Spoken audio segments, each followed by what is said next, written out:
Malaysia, a beautiful country that is known for so many things, from the wonderful Petronas Towers to the antique Malacca city, to beautiful mosque and Najib. Wait, no, cross it. One most notably, Malaysia is a perfectly dynamic and harmonious country with its multiculturalism. According to Britannica, a significant distinction of Malaysia's diversity is made for administrative purposes between indigenous peoples, including Malays, collectively called Pumiputra, and immigrant populations, primarily Chinese and South Asians, called non-Pumiputra. Honestly, I'm curious. I come from Vietnam and everyone there is referred to as a Vietnamese person. We speak one language and the majority of us are the same race. So I don't know what it's like to be living in a multicultural country. Luckily, I'm studying at Sunway University, which is a great place to find out answers to any question. So let's find out with me in this episode of Malaysia 101, presented by, frankly, a group of international students.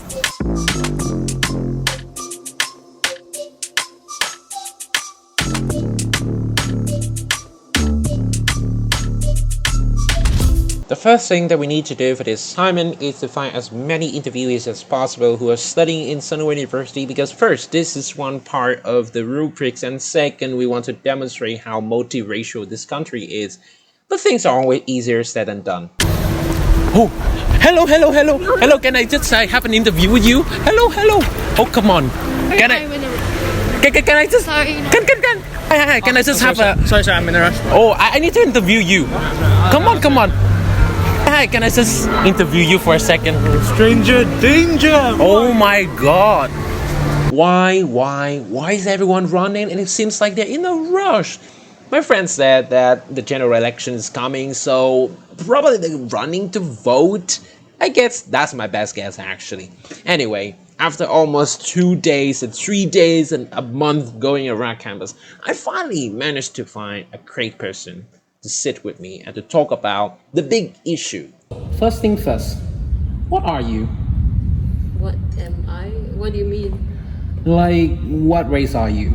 And by the way, do you know that you have all the rights to keep silent, but all things you say will be used against you in my video. So, okay, what are you again? That's great. Okay, so I am of Malay and Chinese descent.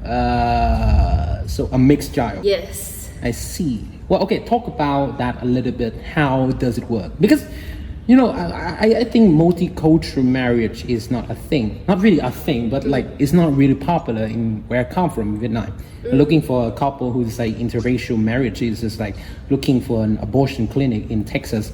It's like impossible. So how is that in Malaysia? Well, here is, like you said, here is pretty multicultural, and you would see that there are quite a number of interracial marriages. As you can see, I am a product of the interracial marriage. Yeah, so it's quite popular here, I would say. How do Malaysians view intercultural marriage?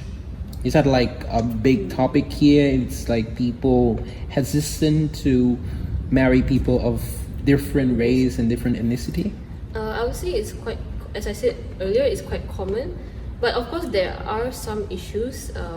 For example, especially with like the Islam religion. So you know, Islam is like the religion of this country. So let's say if a spouse, like if a person wants to get married to like a person who follows Islam, they would have to convert themselves to Islam and become a Muslim. And this might not sit well with some of the other like religions or like races, such as like maybe like Chinese, they follow like Buddhism or like Christianity. So maybe the families might not be supportive, because this means that they would have to convert and not follow the religion that they used to have. But I think it depends on the person. So if the person is okay with converting to Islam, then it should be fine. Like it's just a person like loving another person, and I don't think there should be a problem in my point of view. But it depends. It all depends on the person. But I would say it's quite common nowadays. Yeah. So you are saying that you celebrate both Hari Raya and Chinese New Year? Yes, I do. Yeah. Really? So it's like the best part of both worlds? Yes, and double the money. You know. I see. So do you have to follow a specific, let's say, ritual when you celebrate these things? Because you know you are part of two cultures? So for Hari Raya specifically, we would usually have a fasting month before the actual celebration. And Hari Raya actually happens, it follows the Muslim calendar. And for this year, it was in May, if I'm not mistaken. So we would have fasting month, and then we would celebrate it on Hari Raya Day. And then we would have what we call open house. So we would invite all our relatives, and then we would have a buffet of food. We have like curry, we have sticky rice, all the traditional Malay foods. And then we will celebrate and spend time together. As for Chinese New Year, it's quite similar. Chinese New Year, a big thing is receiving what we call ang pao, right? The red packet with money. Then we would, depending on the family, for example, my family, we would have like maybe like a small tea ceremony. So we serve tea to the elderly or the older people, and then we would receive ang pao from them, and then we would have also another big feast. So it's a lot of eating for both cultures. Yeah. Oh, that sounds fun. All right, so according to internet and a lot of white people, Muslim is considered a very dangerous practice. So what is your thought on that? Well, look at me. I'm Muslim. That's my religion, and look, I'm a nice person. I guess so, yeah. But jokes aside, I feel like you cannot judge people based on their religion, because everyone, we have a religion, but everyone follows their own set of values. Doesn't mean that I am the same as like someone who like commits crimes, And I feel like religion it shouldn't play a part in someone's like whole identity. So I feel that you shouldn't judge someone based on their religion. Yeah. So I know that Malaysia is a very dynamic and very multi-ethnic country, right? And everyone is kind of different. They have own different values and beliefs, so on. So how do people cope with it? How do people live within that kind of society? Because some country like mine, right, we are monocultural. It means like we only have like everyone is the same. You can't tell difference. Not exactly, but yeah. So how do you live within that? Any tips? Any advice? So since our country is multicultural, of course there'll be some racial issues and all, but at the end of the day, if you take a look at the people, we actually kind of like adapt to each other's culture. We would celebrate each other's culture, or we would learn different things about like each other's culture. And I think that's a good thing about Malaysia, because everyone is quite open with sharing about their culture or like different practices.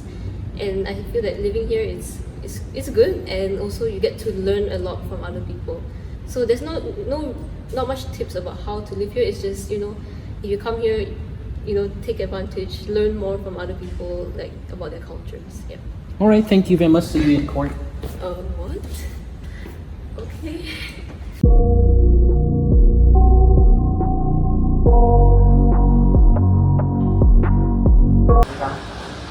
What's up, Roshan? How you been? Not good at all. This assignment is a pain in the stomach, and I hate it so much. What assignment? This Malaysian studies was supposed to find a lot of interviewees, and then, I found some. But then this part, when we have to talk about tradition and festivals, it's struggling, because I can't figure out how can I do this part. Any suggestion? Deepavali is coming up. You can do something about that. What's Deepavali? It's this celebration that Indians do annually, worshipping. Can I find it in Chinatown? Probably not. Okay, so where can I enjoy or experience that so that I can finish the assignment? You can find it in Chinatown, but I'd say. Okay, here's the thing. I'm heading back to my hometown, like recently, to celebrate Deepavali. You're welcome to join if you want. I'm going to your home and meet your family and enjoy Deepavali with your family. If you want. Are you sure? I don't mind. It turned out that Roshan's house is in Negeri Sembilan, which is almost 3-hour drive from Sunway, where I live. Well, I think it's a great opportunity to do some research about Deepavali to kill some time then. Here's what I found. Deepavali or Diwali is one of the most anticipated events among Hindu population. It is directly translated as a way of light. The date varies from year to year based on Hindu lunar calendar. There are many interpretations of why people celebrate this, but one of the most well-known stories is that this is the time for people to honor Lakshmi, the Hindu goddess of prosperity. Therefore, during Deepavali, families tend to light up clay lamps or candles in their house to display the power of light over darkness. So, where are we now? You're in Pasar Borong. It's basically a supermarket in Bahau. Bahau. I see. So yeah, buying some ingredients for Deepavali. Quite interesting. So we're preparing for Deepavali now. Actually for tomorrow, but as of now we have a lot of cakes here that my friend's family has been preparing for 2 days. So I don't know. This is like a butter cake, I guess. And we also have some chocolate cakes, and I don't know what is this, but a lot of cakes for this holiday. So I'm really excited to see what's gonna happen tomorrow.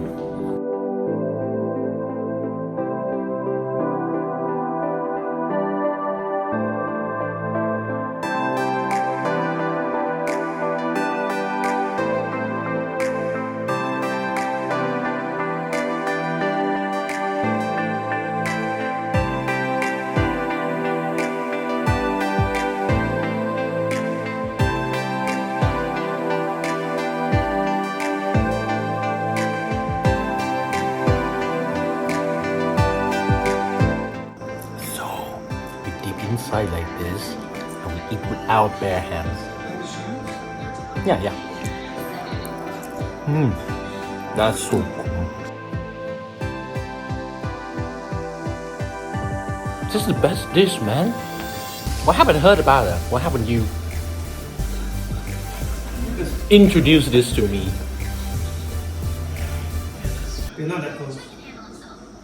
Ouch. I'm filming this. Why you say that in my video? Tell everyone that we are best friends, Roshan. Yeah. We're good friends, right? We're good friends. We're best friends, right? Come on. Look at the camera and say that. Hurry up. Oh, come on, Roshan. One fact about Deepavali is that there is not really a specific manner to celebrate it. Some people enjoy celebrating it in the most spiritual and religious way, but some people, like Roshan's family, think of Deepavali as a time for family. They'll cook and prepare a feast and invite their relatives over for a gathering. However, for the sake of getting good grades in Malaysian studies, I need to include some cultural perspectives in this video. And luckily, unlike Roshan, his cousins are very sophisticated to help me out. Okay, so this is one of the altars that you have in your house, right? I believe that every Indian households would have the altars like this. So is that necessary to have the altars inside or outside of the house? The altars can be inside or outside depending on where the house has the most positive energy. Okay, so the one that we're looking right here, what is the god's name and what is his power? This god is called Engineer, and he mainly we pray to him so that he gives us strength, because he's a very strong god. On the far left, that's the first god. He's called Vinayagar, and he's like the first god we have to pray to whenever we start praying. And then moving on, and we pray to all these gods so that they give us their blessings mainly.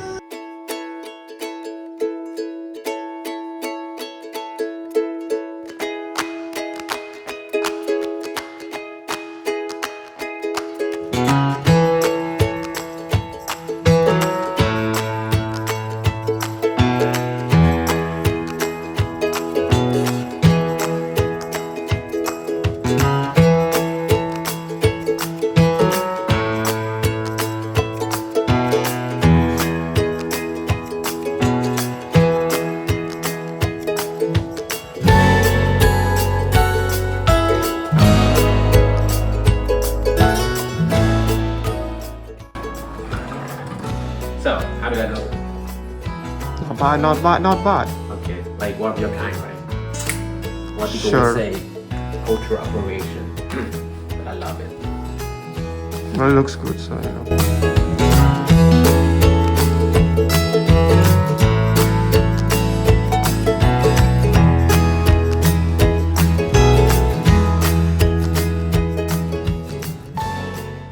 So you have to wash the hands before praying. No, it's because we already had meat. Wait, but isn't that supposed to be praying before eating? That's what I said. We're supposed to pray before we eat. Okay, so I'm gonna cut that part. I'm gonna put that part in the video. So I prayed to them. I thought of like whatever I want, like inside at least. I didn't say it out loud Okay. because typically you don't have to. And then I took this white powder, which we call vibhuti. Where is that? It's the one over there, which is it's what's on my forehead right now. Oh, I see. Yeah. Oh, okay. no, don't. So basically, it's like a sign of blessing. I see. I have prayed. Oh, I see.